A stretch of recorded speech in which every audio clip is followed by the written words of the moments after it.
Walayar check പോസ്റ്റിലെ പ്രശ്നങ്ങൾ പരിഹരിക്കണമെന്നാവശ്യപ്പെട്ട് നടക്കുന്ന lorry സമരം ഒത്തുതീർക്കുന്നതിനായി മുഖ്യമന്ത്രി തിങ്കളാഴ്ച ലോറി ഉടമകളുമായി ചർച്ച നടത്തും. എന്നാൽ സമരം 3-ാം ദിവസത്തേക്ക് കടന്നതോടെ ലോറി ഉടമകൾക്ക് പിന്തുണ പ്രഖ്യാപിച്ച് സംസ്ഥാനത്തേക്കുള്ള ഗ്യാസ് ടാങ്കറുകളും സർവീസ് നിർത്തിവച്ചിരിക്കുകയാണ്. 3 ദിവസമായി തുടരുന്ന ലോറി സമരം ഒത്തുതീർക്കണമെന്ന ആവശ്യം ശക്തമായതോടെയാണ് പ്രശ്നം ചർച്ച ചെയ്യാൻ തിങ്കളാഴ്ച മുഖ്യമന്ത്രി ലോറി ഉടമകളുമായി കൂടിക്കാഴ്ച നടത്തുന്നത്. സമരക്കാർ ഉന്നയിച്ച 9 ആവശ്യങ്ങളിൽ ഭൂരിഭാഗവും സർക്കാർ അംഗീകരിക്കാൻ തയ്യാറാണെന്ന നിലപാട് സ്വീകരിച്ചതോടെ സമരം അന്ന് ഒത്തുതീരാനാണ് സാധ്യത. ചർച്ചയ്ക്ക് തയ്യാറാണെന്നും എന്നാൽ കൃത്യമായ ഉറപ്പ് ലഭിക്കുന്നതുവരെ സമരം തുടരുമെന്ന നിലപാടിലാണ് ലോറി ഉടമകൾ.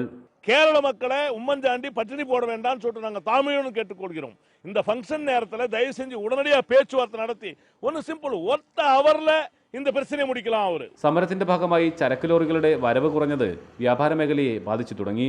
ഇനിയും സമരം നീട്ടിക്കൊണ്ടുപോകുന്നത് കടുത്ത പ്രതിസന്ധി സൃഷ്ടിക്കുമെന്ന് വ്യാപാരികൾ പറയുന്നു. സമരത്തിന് പിന്തുണ പ്രഖ്യാപിച്ച് ഗ്യാസ് ടാങ്കറുകളും ഇന്ന് സർവീസ് നിർത്തിവെക്കുമെന്ന് സമരക്കാർ വ്യക്തമാക്കിയിട്ടുണ്ട്. ഇതിനു പുറമെ സംസ്ഥാനത്തെ മറ്റു ചെക്ക് പോസ്റ്റുകളിലേക്ക് കൂടി സമരം വ്യാപിപ്പിക്കാനും തീരുമാനിച്ചിട്ടുണ്ട്. ഇത് കടുത്ത പ്രതിസന്ധിയാകും സൃഷ്ടിക്കുക. റിപ്പോർട്ടർ, പാലക്കാട്.